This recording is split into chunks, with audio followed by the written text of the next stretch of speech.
state of Florida, the first Chabad emissary to the state of Florida, I think 60 years ago. And he, I would say, single-handedly changed the face of Judaism in Florida. He worked tirelessly and with tremendous humility to further Judaism and to make South Florida the beautiful Jewish oasis that it is. When he moved down here, there were no Jewish restaurants, no kosher restaurants, I should say. There was not much going on in terms of Judaism. I don't even know if there was a mikveh in the state of Florida. And today, Judaism is blossoming and blooming. Florida has become the Jerusalem of the West. And a very special man, extremely devoted to the cause. He's a man who lived 60 years in Florida, and Florida never got to him. A man of values and integrity, a man who didn't stop. May his memory be a blessing. And today's learning is dedicated in loving memory of Rabbi Avraham Korf. What's One a more thing that I want to shliach? share. Sorry? What's a shliach? What is a shliach? A great question. A shliach is a Chabad rabbi, let's say.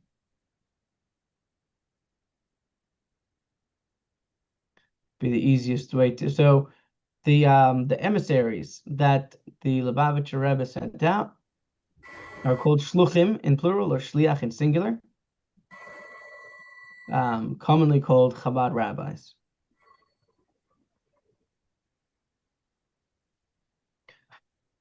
Today is also a very special day on the Chabad calendar. Today is the day that the previous Lubavitcher Rebbe was freed from prison. What's this with all the Chabad rabbis being freed from prison? What were they all doing in prison? The previous Lubavitcher Rebbe was imprisoned by the Soviets for his crime of spreading and strengthening Judaism under Soviet rule. And they were going to, God forbid, end his life. That was their plan. And through incredible divine intervention, that was stopped, and he ended up being freed. And today is the day that he was informed of his liberation. So it's a very special day for us, a day that symbolizes the victory of goodness over evil. In every generation, the evil rises up. Thank God today the evil is not as strong as it was in Soviet Russia. People are not being killed every day for observing the Torah and mitzvahs. We live in a kind kingdom, a just kingdom, hopefully, for the most part. And we thank God every day for that. And we try to remember the sacrifice of those in previous generations and have that inform our decisions today to be better, holier, and more connected people. And with that, let's jump in. Baruch atah Adonai Eloheinu melech ha'olam shehakol niyah b'dvareh.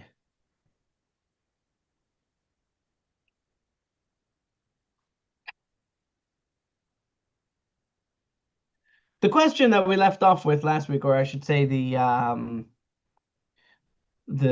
concept that we left off with last week, we were discussing whether oil has a special blessing or not. If wine has a special blessing, then perhaps oil should also have a special blessing, because wine and oil are very special in that their fruits produce a wonderful liquid. So Bar Zutra said that the reason why wine has a separate blessing and oil does not have a separate blessing is because wine provides nourishment and oil does not provide nourishment. So now the Talmud is going to discuss whether oil provides nourishment or not. And we're going to get into a discussion about vows. The laws of vows are very intricate and very complicated, and let's jump in and get a taste of it ourselves. The Gemara asks, and oil does not nourish? How could you tell me that oil is not nourishing? Didn't we learn in a Mishnah, one who vows, if someone makes a vow, that nourishment is forbidden to him? If a person says that nourishment is forbidden to him, he makes a vow that nourishment is forbidden to him. The words are very careful, very precise over here. So if he forbids himself from nourishment, then he is permitted to eat water and salt, because water and salt are not considered nourishment. What do we see from here? What is not considered nourishment is only two things. Tell me, what are they?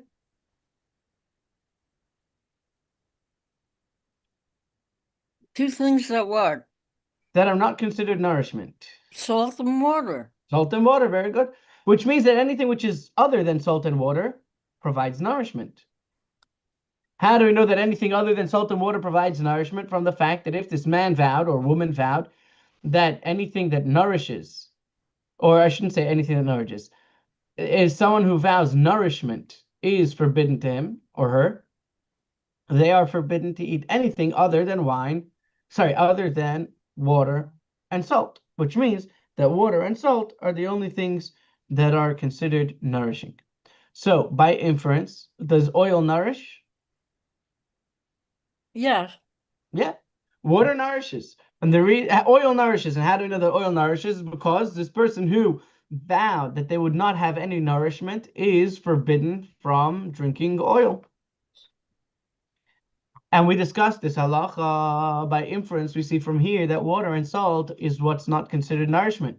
But that means that all other edible items are considered nourishment.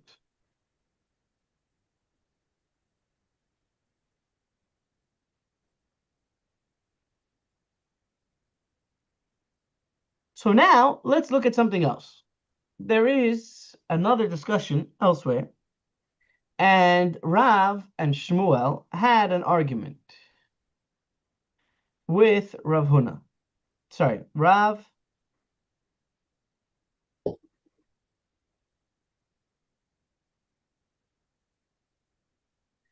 and Shmuel both agreed, and they both said something somewhere else, which we're going to bring over here and try to disprove and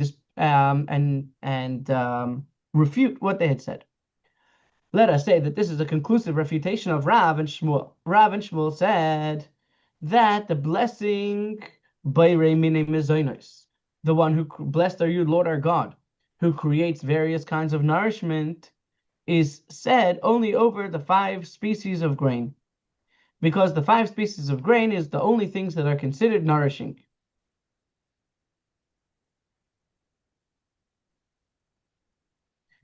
From here we see that not only the 5 species of grain are considered nourishment, rather anything other than water and salt is considered nourishment.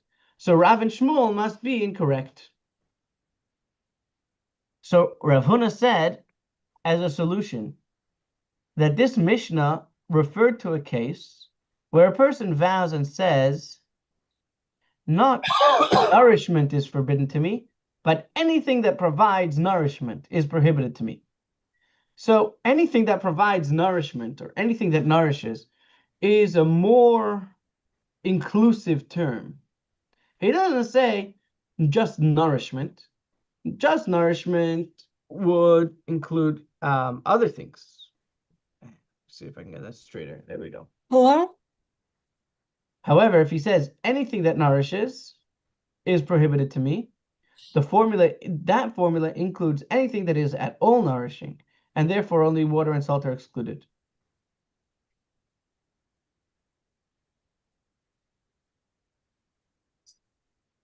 And olive oil is not excluded from nourishment.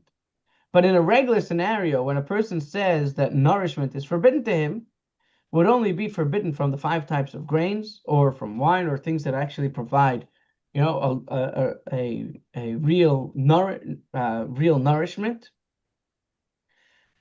And olive oil, because it does not have great nourishing capacity, would not be excluded, and he would be allowed to eat it.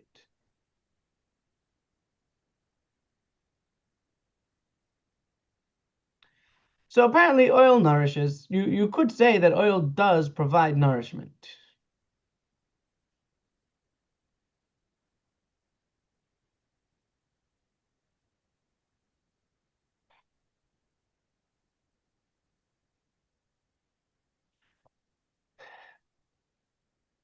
And if oil provides nourishment, in what way is it different than wine?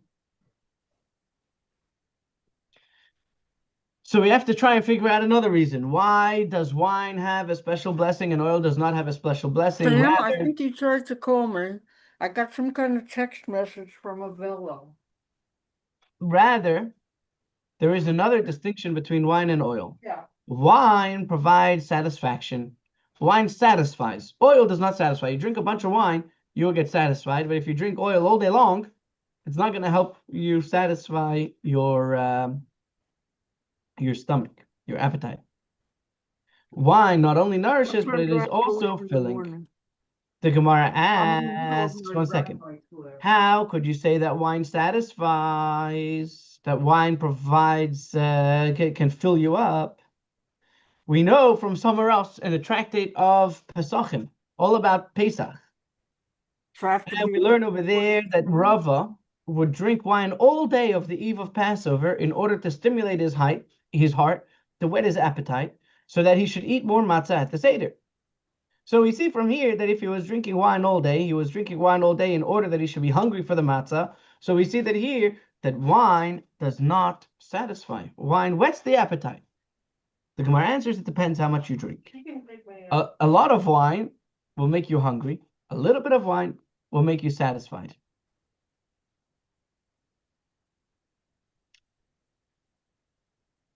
The Gemara asks, really, does wine satisfy at all? Isn't it written in Psalms that wine gladdens the heart of man, making the face brighter than oil, and bread fills a man's heart? From here we see that it is bread which fills a man's heart and not wine. Bread is that which satisfies, and wine does not satisfy.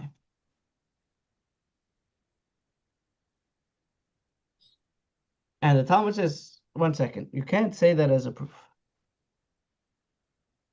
Just because the verse said that wine makes a person glad, it never said that it doesn't satiate a person. Bread, rather, this verse is not a proof. Wine has two advantages. It provides satisfaction, satiation, and it gladdens. Bread, however, satisfies but does not make a person happy.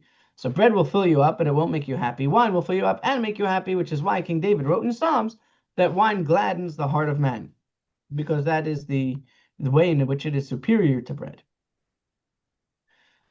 Since wine possesses all of these virtues, that it satisfies and it gladdens and it's very special, the Gemara asks, if wine is so special, and wine is also one of the five fruits that, one of the seven fruits, sorry, that Israel was blessed with. So we have a lot of things that are very special about wine. Let us recite the three blessings of grace after meals over it after drinking, just as we do after eating bread. Why is it that we only say the grace after meals, the long benching, the long grace after meals, after eating bread and not after eating wine? After eating wine, there's just this one paragraph that we say instead of the five paragraphs with the four blessings that we say after eating bread. The Gemara answers over there, it's very different. Even though wine could nourish you and could satisfy you and could fill you up, people don't do that. Or at least it's not advisable. The Gemara answers people do not base their meals on wine. People don't sit down to have a meal with normal people, I should say, regular people, don't sit down to have a meal with a barrel of wine. They sit down to have a meal with a loaf of bread. Don't tell me how to be. I'm very upset.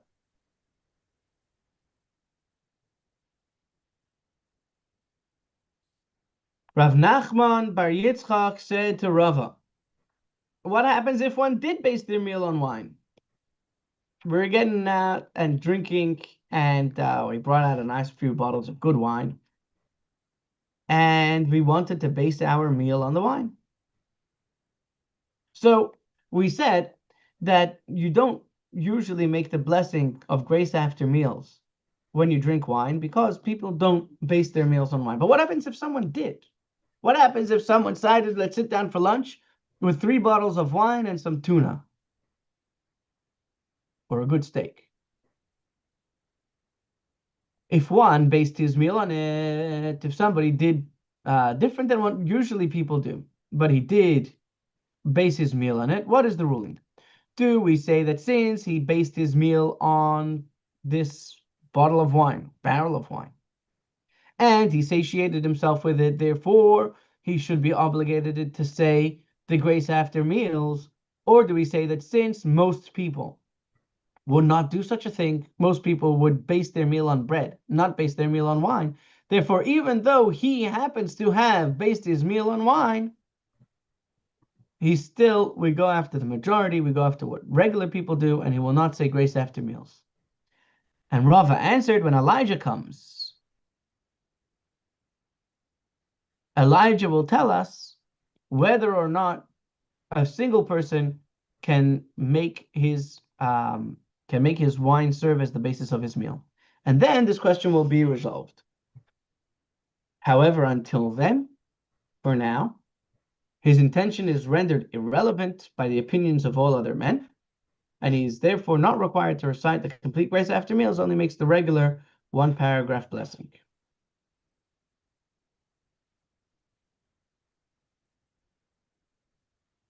So it's majority rule. So in this case, we go after, the majority of people.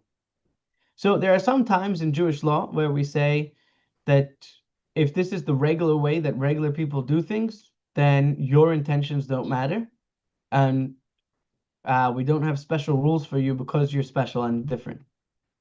There are some other times where it depends on what your intention is, and based on your intention, the rules will change. So it's similar to what we said about what may or may not be kosher. It depends on the community or the area of the world you're from. On the Wednesday classes, similar. Yeah. So, Though over here we're talking about individuals, but it's similar. So over here, there's also another aspect to it, which is that it is forbidden to say Hashem's name in vain. One of the 10 commandments: do not utter my name in vain. Whenever we make a blessing, we're uttering God's name multiple times. So if a person is not obligated in making these extra blessings, and he makes them anyways, that would be considered profanity. That would be considered not profanity in that sense, but profaning God's name, making God's name, using God's name in vain. Therefore, because we're not sure which way to go, we say that he should make the single blessing as opposed to the 4 blessings.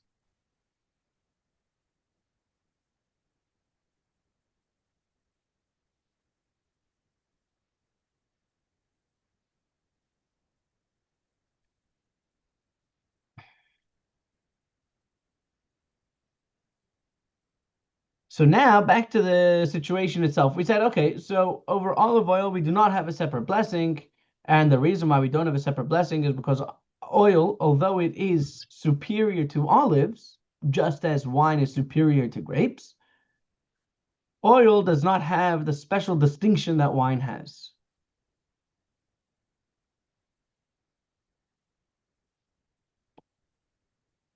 So the Gemara now will discuss the matter itself. Rav Yehuda said in the name of Shmuel, and so too Rabbi Yitzchak said that Rabbi Yochanan said.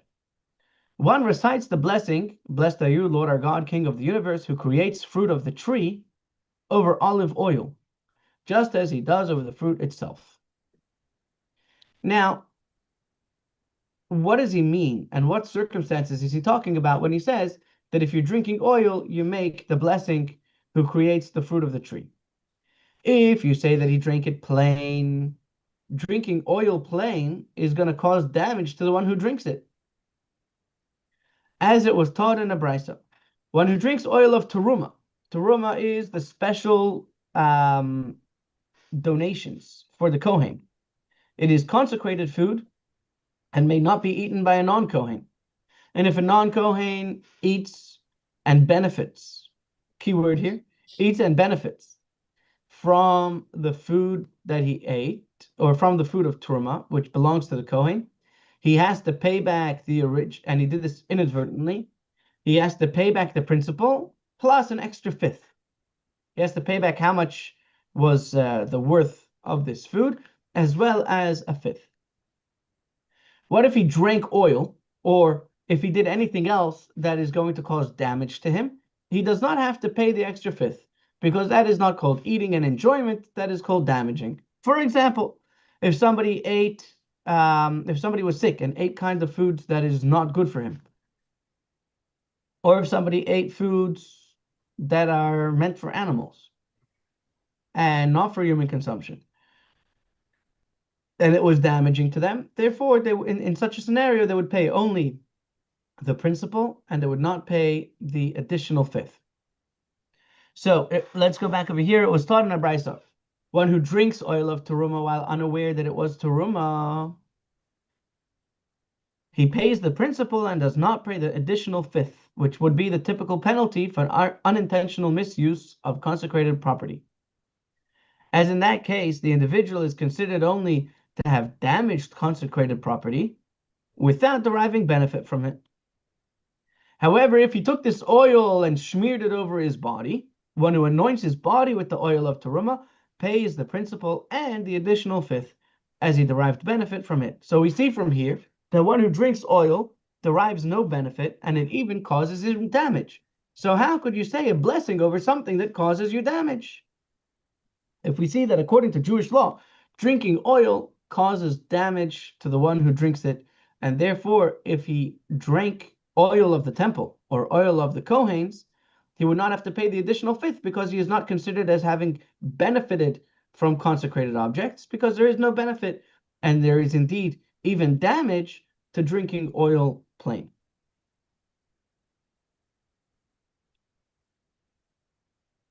So what did Rabbi Yochanan say? What did Rabbi Yochanan mean? And what did Shmuel mean when they said that if you drink olive oil, you make the blessing who creates the fruits of the tree?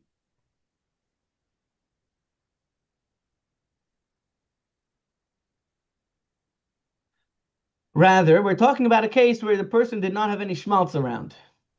It is referring to a case where he eats the oil by dipping bread into it. And if he's dipping bread into the oil, then he will make a blessing who creates the fruits of the tree over the oil. Okay, that sounds nice. However, we're going to learn now another big principle when it comes to blessings. If you have a primary food and a secondary food, then you only make a blessing on the primary food and not the secondary food. For example,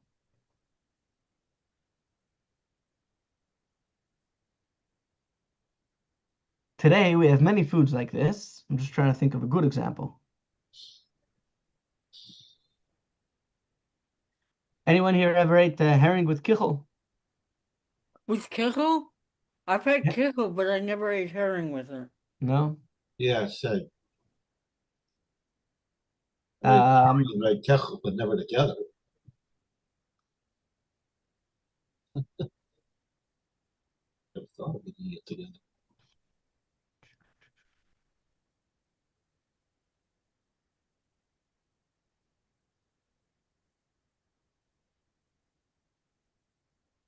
let's say you want to eat a cracker.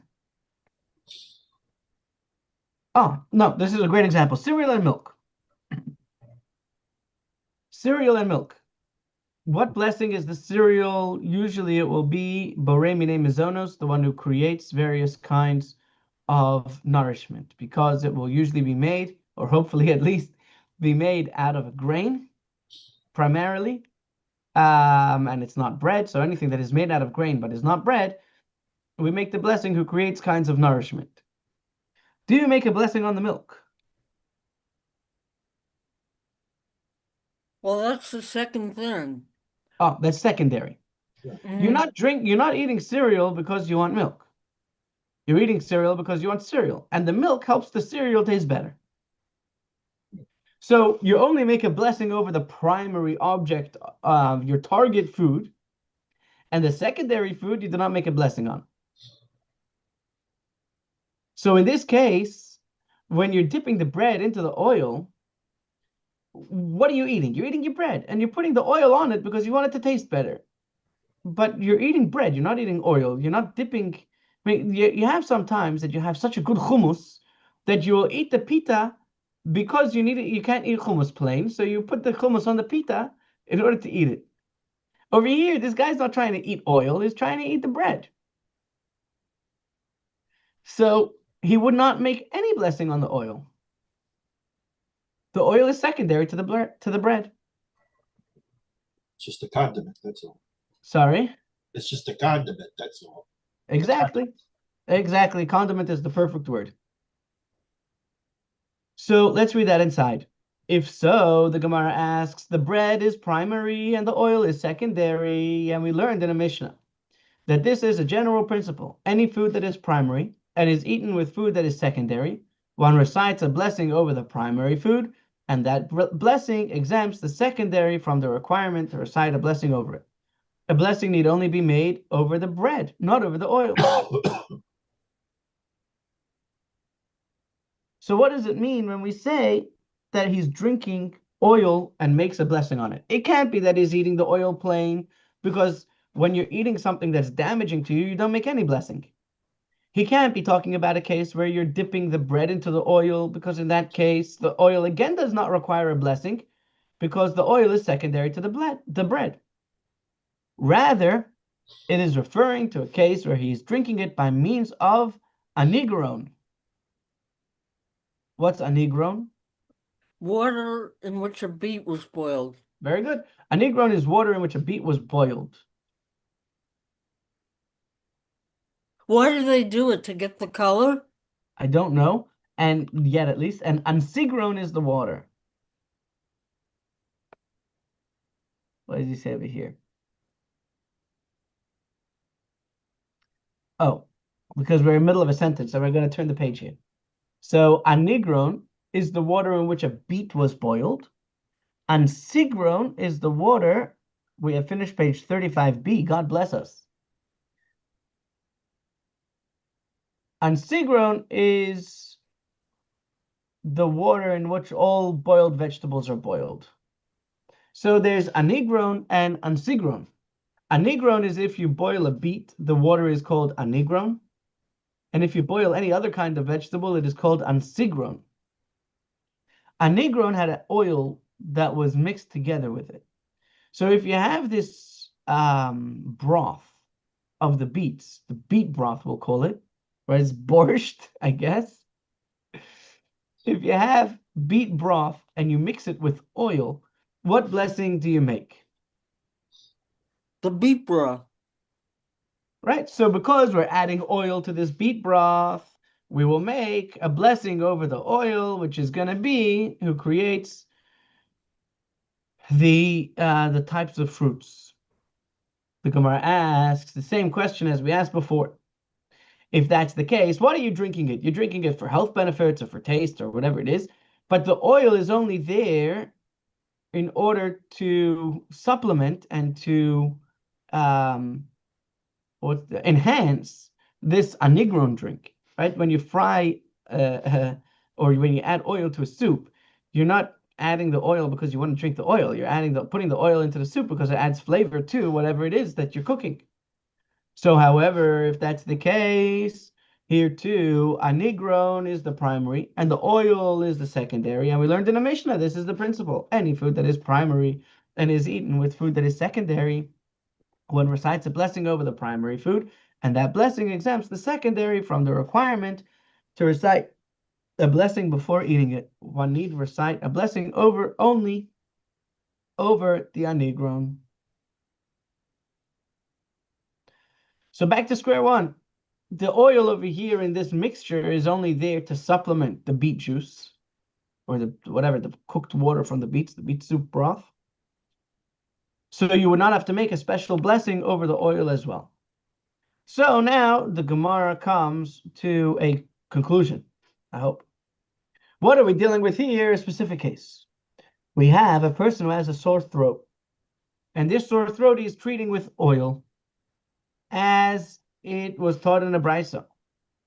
One who has a sore throat should not, ab initio, gargle oil on Shabbat for medicinal purposes, because we're not allowed to use medicine in most circumstances, for sicknesses that are not dangerous and for sicknesses that will not cause a person to be sick in bed, such as a sore throat.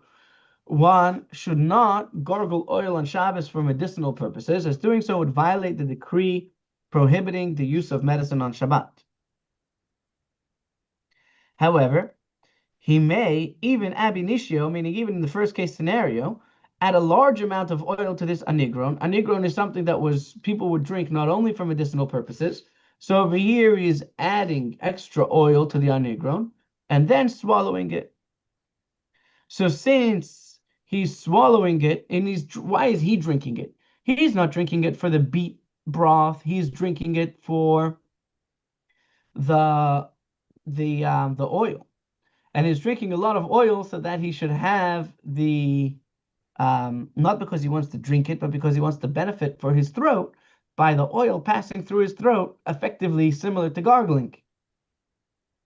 So since it is common practice to swallow oil either alone or with a secondary ingredient like anigron for medicinal purposes, in this case, what is the primary ingredient that he's looking for is the oil, and because he's trying to drink the oil, and he's not doing it to harm himself, he's doing it for medicinal purposes.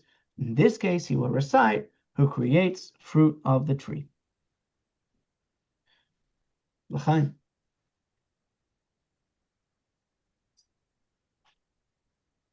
Moving right along.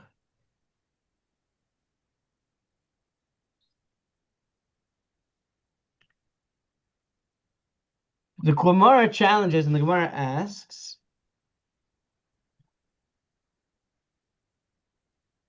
this is not so related, but it's also introducing a new concept to us. This is obvious that one must recite a blessing. Why did the Mishnah have to teach us, and why did Rav and Shmuel have to teach us that if you're drinking oil, you need to make a blessing? Of course you need to make a blessing. You're drinking, you're having benefit from something. The Gemara responds, lest you say that since his intention here is to use it for medicinal purposes, let him not recite a blessing over it at all, as one does not recite a blessing before taking medicine.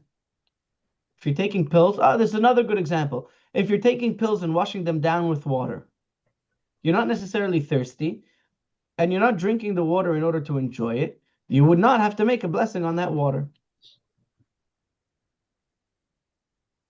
Therefore, this statement teaches us that since he's deriving pleasure from it, even though he's using it for medicinal purposes, but because he's deriving pleasure from it, he must recite a blessing over it.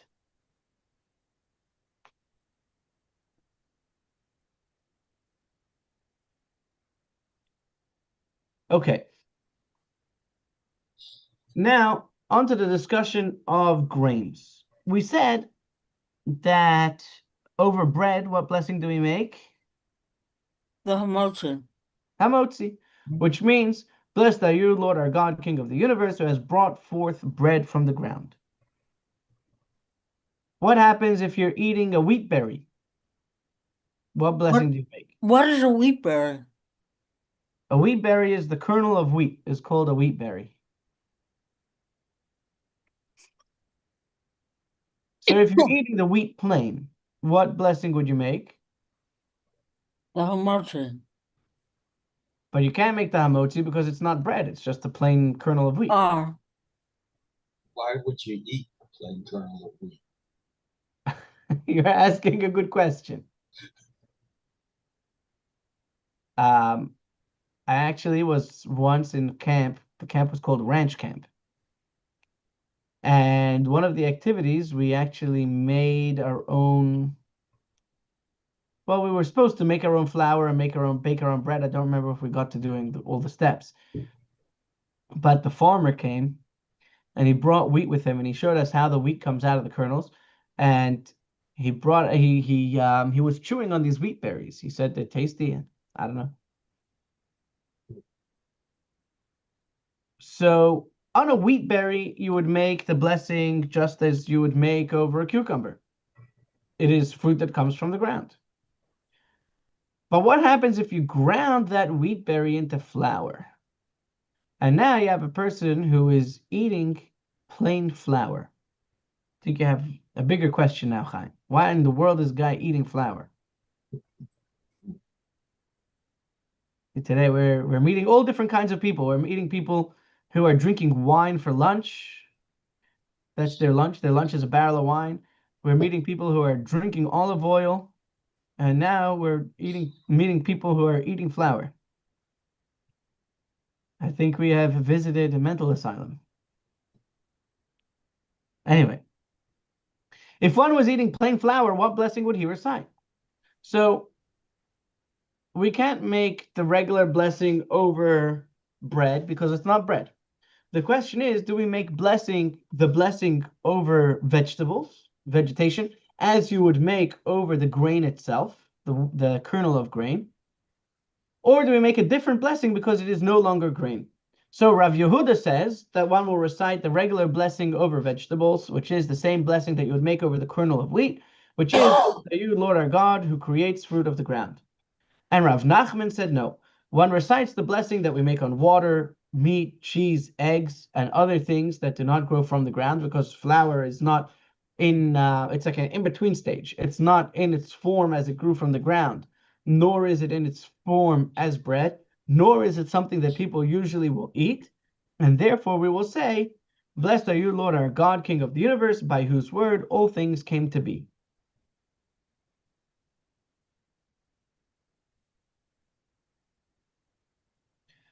Rav Yehuda again said, who creates fruit of the ground. Rava said to Rav Nachman, do not disagree with Rav Yehuda. Even though it's no longer a wheat berry and it has been ground into flour, you should make the blessing as you would make over the vegetation, the vegetables. Blessed are you, Lord our God, creates the fruit of the ground. Do not disagree with him, as Rabbi Yochanan and Shmuel, great teachers, hold in accordance with his opinion. And how do we know that they hold in accordance with his opinion, even though they addressed a different topic? But from another topic, we can infer that they agree with him. Where do we see this? As Rabbi Yehuda said in the name of Shmuel, and also Rabbi Yitzchak said in the name of Rabbi Yochanan, one who recites the blessing who creates the fruit of the tree over olive oil. Sorry, one recites the blessing who creates fruit of the tree over olive oil. So we see that even though the fruit has turned into oil, it is no longer olive and it is now oil. You make the original blessing that you would have made over the fruit itself. Let's look at that inside. Consequently, even though the olive has changed into olive oil, the formula of the blessing remains as it was. So now, too, we should apply the same logic to wheat.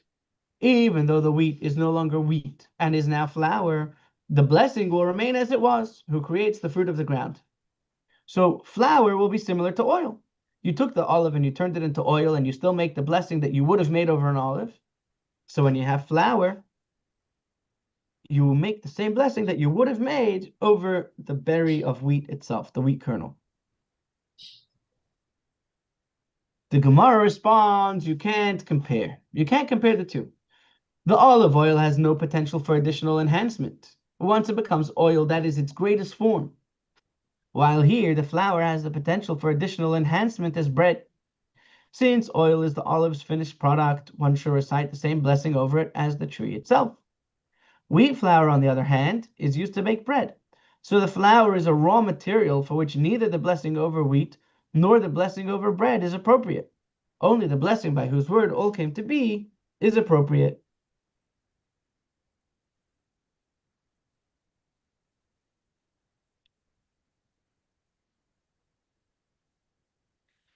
It's 11:15. Let's pause over here and we'll continue our discussion again with a little recap of where we're up to. But where we're leaving off with is we're trying to figure out what blessing do we make over wheat. On the one hand,